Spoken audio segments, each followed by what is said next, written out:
ఏ విధంగా సహకరించింది ఇట్లా కంప్లీట్ చేయడానికి మొత్తం? ప్రభుత్వం అయితే ఆల్రెడీ మనకు బడ్జెట్ కూడా ఎప్పుడు కూడా ఎల్లవల్ల ప్రభుత్వం సహకరిస్తుంది. పనులు చేసిన మాత్రం బడ్జెట్ కూడా వస్తుంది. అడిషనల్ క్లాస్ రూమ్స్ మనం కంప్లీట్ చేసినాము. దానికి కూడా బిల్లు కూడా ఇప్పటివరకు వచ్చేసినాయి. మరియు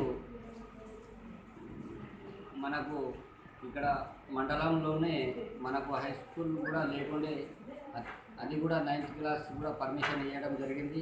ఈసారి మనం మళ్ళీ 10th కూడా పర్మిషన్ గురించి ప్రయత్నం చేస్తున్నాం. అది కూడా నేను ఆశిస్తున్నా, అది కూడా 10th కూడా అయిపోయే అవకాశం కూడా ఉంది. ఓకే, ఈ ప్రోగ్రామ్ మొత్తం విజయవంతం కావడానికి ప్రభుత్వానికి ఎలా ధన్యవాదాలు తెలుపుతున్నారు?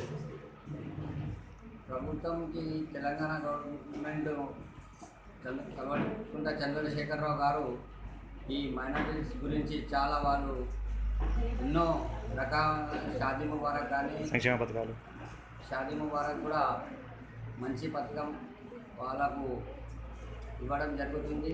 ఓకే సార్, మీరు చెప్పండి సార్, గవర్నమెంట్కి ఏ విధంగా ప్రభుత్వం ఏ విధంగా సహకరించింది మీకు? ఎలా ప్రభుత్వ సహాయం తీసుకొని ఇలా సక్సెస్ఫుల్గా కంప్లీట్ చేయగలిగారు ఈ బ్యాచ్? మన ఎన్ఈసి తరఫు నుంచి, మా ఒక స్టూడెంట్స్ తరఫు నుంచి మేము మా సీఎం గారికి మేము పాదాభివందనం చేస్తున్నాము.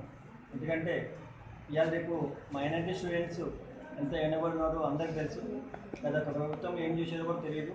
కానీ ఇప్పుడు మనకి సీఎం గారు మాత్రం ఎట్లా ఉన్నారంటే మైనారిటీని ఎనీ టైం ఓకే కంపల్సరీ వాళ్ళని పైకి లేపాలి, అన్నింటిలోనూ ముందుంచాలి, అన్నింటినీ వాళ్ళని సక్సెస్ఫుల్గా చేయాలనే ఉద్దేశంతో మనకి చాలా సపోర్ట్ చేస్తున్నారు.